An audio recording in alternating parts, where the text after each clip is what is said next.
na po natin patatagalin at ibibigay ko na po sa inyo yung top 12 muna mga idol ha. Ito po, nangunguna po itong si Senator Bongo na mayroong nakuhang 42 votes. At sinundan po ito nitong si Ronald Bato de la Rosa na mayroong nakuhang 75,510 votes. At yung pangatlo, ito pong leader po ng QOJC, si Pastor Apollo Kibuloy, mga idol, pangatlo, 74,234 votes. At yung pang-apat, itong magaling na abogado at representative po ng Sagip Party List, si Congressman Rodante Marcoleta, mga idol. May nakuha po siyang 71,502 votes. At yung panglima, itong bagong abogado at isang singer din, si Attorney Jamie Bondok, na mayroon pong nakuhang 71,492 votes. At yung pang-anim po, itong artista din, si Philip Salvador, mga idol, 70,731 votes.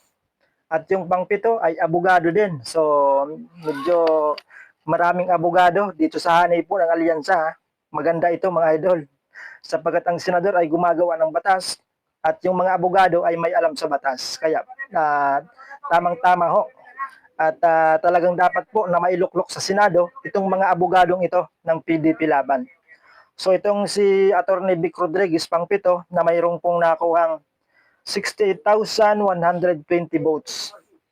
At yung pang-walo, itong si Dr. Mata, Richard Mata, na mayroon pong nakuhang 67,810 votes.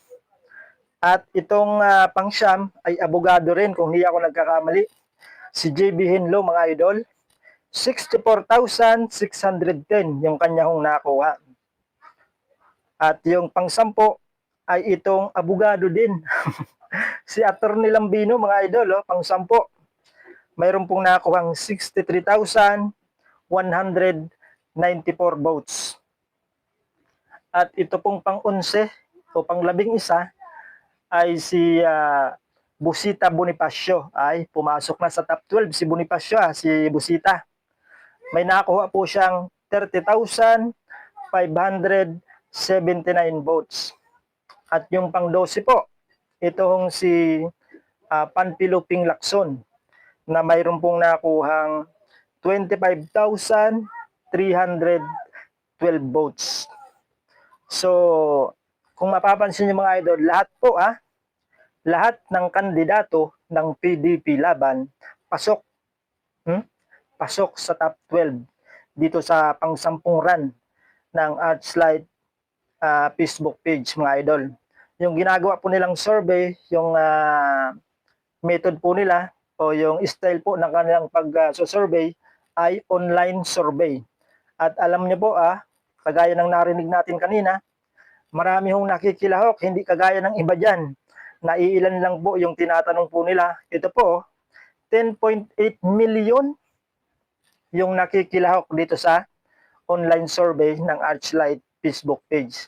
Kaya mas marami hong nagtitiwala na mamamayang Pilipino sa isinasagawang online survey ng Archlight Facebook page. 對隻洗頭好攰好煩㗎。我用 Hair Recipe 嘅純米瓶系列幫你把頭髮回春啦，全個系列都用咗萃取米最精華嘅米糠原液，配方天然溫和，用咗佢可以由內到外改善頭皮初老問題，仲可以令頭髮強韌順滑。Ayan, sila po yung mga pasok sa top 12, mga idol.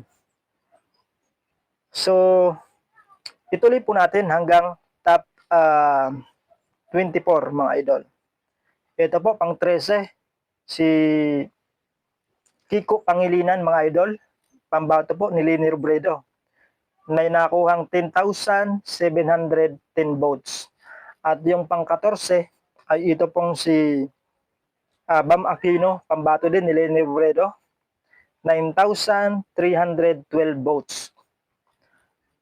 At Yung pang 15 ay ito pong si Amy Marcos, 8,312 votes. Pang 16 ay ito pong si Erwin Tulfo na mayroon pong nakuha 7,912 votes. Pang 17, Pia Cayetano, 6,182 votes. Pang 18, Tol Tolentino, si Francis Tol Tolentino, 5,946 votes. At pang 19, si Ben Tulfo, 5,612 votes. At pang 20, itong si Camille Villar, 3,945 votes.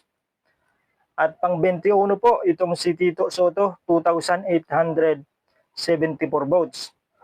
At pang 22, si Abby Binay, mga idol, 2,691 votes. At